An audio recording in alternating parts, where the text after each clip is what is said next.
Hello friend, स्वागत है आपका आज के नए वीडियो में।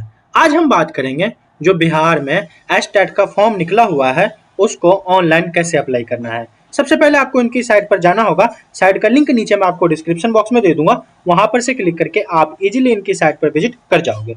जैसे आप इनकी साइट पर आओगे तो आपको कुछ इस तरीके से इनकी जो साइट है वो आपको दिखाई देगी। आप यहाँ पे देख सकते हो, आपको दो ऑप्शन दिखाई देंगे, एक रजिस्ट्रेशन का और आपको एक लॉगिन का। तो सबसे पहले आपको क्या करना है, रजिस्ट्रेशन वाले ऑप्शन पे क्लिक करना है। रजिस्ट्रेशन वाले ऑप्शन पर क्लिक करने के बाद आप यहाँ पे देख सकते हो कैंडिडेट पर्सनल डिटेल मांगा गया है। तो यहाँ पे आपको क्या करना है, सबसे पहले पर्सनल डिटेल वाले पे आपको अपना नाम एंटर करना है और यहाँ पे आपको लास्ट नेम एंटर करना है। उसके बाद नीचे जाओगे, नीचे जाने के बाद यहाँ पे आपको अपनी डेट ऑफ बर्थ एंटर करनी है। डेट ऑफ बर्थ एंटर करने के बाद आप यहाँ पे देख सकते हो आप कितने साल, कितने महीने और कितने दिन के हो गए, वही आपका यहाँ पे आ जाएगा। उसके बाद यहाँ पे आपको जेंडर सिलेक्ट कर लेना है। उसके बाद नीचे जाने के बाद आपको यहाँ पे देख सकते हो मोबाइल नंबर, और सेम मोबाइल नंबर को आपको यहाँ पे एंटर करना है। और उसके बाद यहाँ पे आपको जीमेल आईडी और सेम जीमेल आईडी को आपको यहाँ पे एंटर करना है। मोबाइल नंबर और जीमेल आईडी एंटर करने के बाद आप यहाँ पे देख सकते हो आपको जनरेट ओटीपी का एक ऑप्शन दिखाई दे रहा है। आपको क्या करना है, जनरेट ओटीपी वाले ऑप्शन पे क्लिक करना है। उसके बाद यहाँ पे देख सकते हो आपको एक कैप्चा दिखाई दे रहा है। आपको क्या करना है, इस कैप्चे को यहाँ पे फिल करना है। कैप्चा फिल करने के बाद आपको सबमिट वाले ऑप्शन पे क्लिक कर देना है। जब आप सबमिट वाले ऑप्शन पे क्लिक करोगे तो यहाँ पर देख सकते हो आपके मोबाइल नंबर और आपके जीमेल आईडी पर एक ओटीपी चला गया होगा। तो आपको क्या करना है, उस ओटीपी को यहाँ पे एंटर करना है। ओटीपी एंटर करने के बाद यहाँ पे आपको वैलिडेट ओटीपी वाले ऑप्शन पे क्लिक कर देना है। जब आप इतना कर दोगे तो यहाँ पर जो है आप देख सकते हो आपको वेरिफिकेशन मांगा गया है। आपको चेक कर लेना कि आपकी डिटेल जो सारा कुछ सही है। अगर सही है तो आपको यहाँ पे टिक कर देना है। उसके बाद आपको नीचे जाना है। नीचे जाने के बाद यहाँ पे आपको सबमिट वाले ऑप्शन पे क्लिक कर देना है। जब आप सबमिट वाले ऑप्शन पे क्लिक करोगे तब यहाँ पर देख सकते हो आपको एक आईडी और पासवर्ड मिल जाएगा। इसको आपको संभाल के रखना है। उसके बाद आपको क्या करना है, क्लोज वाले ऑप्शन पे क्लिक कर देना है। क्लोज वाले ऑप्शन पे क्लिक करने के बाद यहाँ पे देख सकते हो आपकी जो डिटेल वगैरह है वो आपको यहाँ पे सारा कुछ देखने को मिल जाएगा। उसके बाद आपको नीचे जाना है। नीचे जाने के बाद यहाँ पे देख सकते हो सबसे पहले यहाँ पे आपके फादर नेम आपको यहाँ पे एंटर कर देना है। उसके बाद यहाँ पे आपको मदर नेम, यहाँ पे आपकी डिटेल वगैरह पहले से कुछ फिल रहेगी। यहाँ पे देख सकते हो नेशनैलिटी में आपका इंडिया आ जाएगा। उसके बाद यहाँ पे आपसे पूछा जाएगा क्या आप बिहार के रहने वाले हो। अगर आप बिहार के रहने वाले हो तो यहाँ पे यस करोगे, अगर नहीं रहने वाले तो आपको यहाँ पे नो कर देना है। नो करने के बाद यहाँ पे आपका जो कास्ट है यहाँ पे जनरल आ जाएगा। अगर आप बिहार के रहने वाले हो तो आप यहाँ पे यस करोगे। उसके बाद यहाँ पे देख सकते हो आपको पूछा जाएगा आप किस जिले के रहने वाले हो, उसको आपको यहाँ पे सिलेक्ट कर लेना है। उसके बाद यहाँ पे देख सकते हो मीडियम ऑफ एप्लीकेशन, यहाँ पे एग्जामिंग तो यहाँ आपको इंग्लिश में देना है, हिंदी में पेपर देना है, उसको आपको यहाँ पे सिलेक्ट कर लेना है। उसके बाद यहाँ पे आपको कैटेगरी देखने को मिल जाएगा, उसको आपको यहाँ पे सिलेक्ट कर लेना है। उसके बाद नीचे जाओगे, बैंक डिटेल यहाँ पे मांगा गया है। बैंक डिटेल देख सकते हो ऑप्शनल है, अगर आपके पास सिस्टम है तो आप यहाँ पे दे सकते हो, नहीं तो आप इसको ऐसे ही छोड़ सकते हो। उसके बाद नीचे जाओगे, नीचे जाने के बाद यहाँ पे आप देख सकते हो आइडेंटिटी मार्क, अगर आपके कोई मोल वगैरह कहीं पे तिल वगैरह है तो उसको आपको यहाँ पे लिख देना, नहीं है तो आप इसको नो मार्क लिख के इसे छोड़ सकते हो। उसके बाद यहाँ पे देख सकते हो लिखा हुआ है कि मिनिमम एक आईडी प्रूफ आपको इसमें लगाना है। जैसे अगर आपके पास आधार कार्ड है तो आप आधार कार्ड पे यस करके उसका यहाँ पे नंबर दे सकते हो। अगर आपके पास पैन कार्ड है तो पैन कार्ड का नंबर दे सकते हो यहाँ पे। अगर नहीं है तो आप इसको नो कर सकते हो। इसमें से कोई एक प्रूफ जो है आपको लगाना जरूरी है। उसके बाद आपको नीचे जाना है। नीचे जाने के बाद आपको सेव एंड नेक्स्ट वाले ऑप्शन पे क्लिक करना है। जब आप सेव और नेक्स्ट वाले ऑप्शन पे क्लिक करोगे तो यहाँ पे आपसे पूछा जाएगा क्या आप एक्स सर्विसमैन हो। अगर हो तो यस करना, नहीं तो आप इसको नो कर देना। उसके बाद यहाँ पे पूछा जाएगा क्या आप डिसेबिलिटी कैटेगरी में बिलोंग करते हो।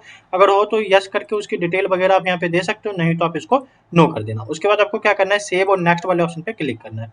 सेव एंड नेक्स्ट वाले ऑप्शन पे क्लिक करने के बाद यहाँ पर आपको अपना एड्रेस एंटर करना है और यहाँ पे सिलेक्ट, आपको यहाँ पे स्टेट सिलेक्ट कर लेना है। अगर यहाँ पे आपका डिस्ट्रिक्ट वगैरह आ जाएगा, यहाँ पे आपका आधार कार्ड पे पिन कोड लिखा हुआ रहता है, उसको आपको यहाँ पे एंटर कर देना है। उसके बाद नीचे में आपको सेम एड्रेस कर देना है। उसके बाद आपको सेव और नेक्स्ट वाले ऑप्शन पे क्लिक करना है। सेव और नेक्स्ट वाले ऑप्शन पे क्लिक करने के बाद आप यहाँ पे देख सकते हो आपसे पूछा गया है पेपर। अगर आप फर्स्ट पेपर के लिए एलिजिबल तो आप फर्स्ट पेपर पे क्लिक करोगे और कौन से सब्जेक्ट के लिए आप अप्लाई करना चाहते हो उसको आप सिलेक्ट कर लोगे। अगर आप सेकंड पेपर के लिए हो तो आपको सेकंड पेपर पे क्लिक करना है और कौन सा सब्जेक्ट आप अप्लाई कर रहे हो उसको आपको यहाँ पे सिलेक्ट कर देना है। अगर आप दोनों पेपर अप्लाई करना चाहते हो तो आपको बूथ वाले पे क्लिक कर देना। जैसे मैं सेकंड पेपर करना चाहता हूँ तो मैं सेकंड पेपर पे क्लिक करूंगा और मैं किस सब्जेक्ट के लिए अप्लाई करना चाहता हूँ वो सब्जेक्ट आपको यहाँ पे सिलेक्ट कर लेना है। उसके बाद यहाँ पर जो है आपका एजुकेशन की डिटेल आपको यहाँ पे फिल करना है। आप यहाँ पे देख सकते हो सबसे पहले यहाँ पे आपका 10th का डिटेल मांगा गया है। 10th की डिटेल में आप यहाँ पे देख सकते हो नेम ऑफ यूनिवर्सिटी आ जाएगा यहाँ पे। आपने कौन से यूनिवर्सिटी या आपने कौन से बोर्ड से 10th किया उसको आपको यहाँ पे लिख देना है। नेम ऑफ स्कूल आ जाएगा यहाँ पे, रोल कोड में अगर आपके पास है तो ठीक है, नहीं तो आप इसको यहाँ पे ना कर देना। उसके बाद यहाँ पे आपका रोल नंबर आ जाएगा। रोल नंबर के बाद आपको यहाँ पे क्या करना है, परसेंटेज है और कितने में से आपके परसेंटेज आए हैं उसको आपको यहाँ पे लिख देना है। उसके बाद नीचे जाने के बाद सेम आपको यहाँ पे +2 का भी सेम वैसे ही फिल करना है। उसके बाद आप नीचे जाओगे, नीचे जाने के बाद यहाँ पे देख सकते हो आपसे ग्रेजुएशन का पूछा गया है, ग्रेजुएशन भी आपको सेम ऐसे ही फिल कर देना है। और यहाँ पे आप जैसे बीए किए हो, बीएससी किए हो तो उसको आपको यहाँ पे इंटर कर देना है। उसके बाद पोस्ट ग्रेजुएशन जैसे मैंने एमए हिंदी किया है तो यहाँ पे आपको लिखना है सबसे पहले कौन से यूनिवर्सिटी से किया है। उसके बाद यहाँ पे आपका कॉलेज का नाम आ जाएगा, यहाँ पे आपको एमए हिंदी लिख देना है। उसके बाद नीचे जाने के बाद यहाँ पे देख सकते हो आपसे बीएड मांगा गया है, बीएड में भी सेम आपको वैसे ही सारी डिटेल आपको फिल कर देनी है। फिल करने के बाद यहाँ पे देख सकते हो आपसे डिवीजन पूछा गया है, यहाँ पे आपको डिवीजन सिलेक्ट कर लेना है। उसके बाद आपको क्या करना है, सेव और नेक्स्ट वाले ऑप्शन पे क्लिक करना है। सेव और नेक्स्ट पे करने के बाद आप यहाँ पे देख सकते हो आपसे यहाँ पे रीसेंट पासपोर्ट साइज फोटो मांगा गया है। फोटो का साइज आप यहाँ पे देख सकते हो 80 केबी से लेके 200 केबी के बीच में आपका फोटो होना चाहिए। वहीं पे आप देख सकते हो यहाँ पे आपसे सिग्नेचर मांगा गया है, सिग्नेचर जो है 50 केबी से लेके 200 केबी के बीच में होना चाहिए। अगर आप बिहार के डोमिसाइल हो तो यहाँ पे आपको डोमिसाइल सर्टिफिकेट अपलोड करना है, 10th का सर्टिफिकेट, 10th का मार्कशीट, +2 का सर्टिफिकेट, +2 का मार्कशीट। यहाँ पे आपको सारे डॉक्यूमेंट्स जो है वो आपको यहाँ पे अपलोड करना है। तो मैं जल्दी से आपको सारे डॉक्यूमेंट्स अपलोड करके दिखा देता हूँ। सारे डॉक्यूमेंट्स अपलोड करने के बाद आप यहाँ पे देख सकते हो choose your payment method online का ऑप्शन दिखाई दे रहा है। आपको क्या करना है, ऑनलाइन वाले ऑप्शन पे क्लिक करना है। उसके बाद आपको क्या करना है, यहाँ पे आपको एग्री का ऑप्शन पे क्लिक करना है और यहाँ पे देख सकते हो आपको एक कैप्चा दिखाई दे रहा है। आपको क्या करना है, इस कैप्चे को यहाँ पे फिल करना है। कैप्चा फिल करने के बाद अगर आप प्रीव्यू करके सारा फॉर्म चेक करना चाहते हो तो आप चेक कर सकते हो, नहीं तो आपको क्या करना है, सबमिट वाले ऑप्शन पे क्लिक कर देना है। जब आप सबमिट वाले ऑप्शन पे क्लिक करोगे तो यहाँ पे आपको ओके वाले ऑप्शन पे क्लिक करना है और यहाँ पे देख सकते हो कि आपकी पेमेंट कितनी आ रही है, आपको यहाँ पे पे वाले ऑप्शन पे क्लिक कर देना है। जब आप पे वाले ऑप्शन पे क्लिक करोगे तो यहाँ पर आपको मल्टीपल ऑप्शन देखने को मिल जाएगा पेमेंट का। तो यहाँ पे देख सकते हो सबसे पहले आपको यूपीआई का एक ऑप्शन दिखाई दे रहा है, आपको क्या करना है, इस पे क्लिक करना है। इस पे क्लिक करने के बाद यहाँ पर जो है आपको एक क्यूआर कोड आ जाएगा, आपको इस पर जो है पेमेंट कर देना है। इस पे पेमेंट करने के बाद आपका जो फॉर्म है वो सक्सेसफुली सबमिट हो जाएगा।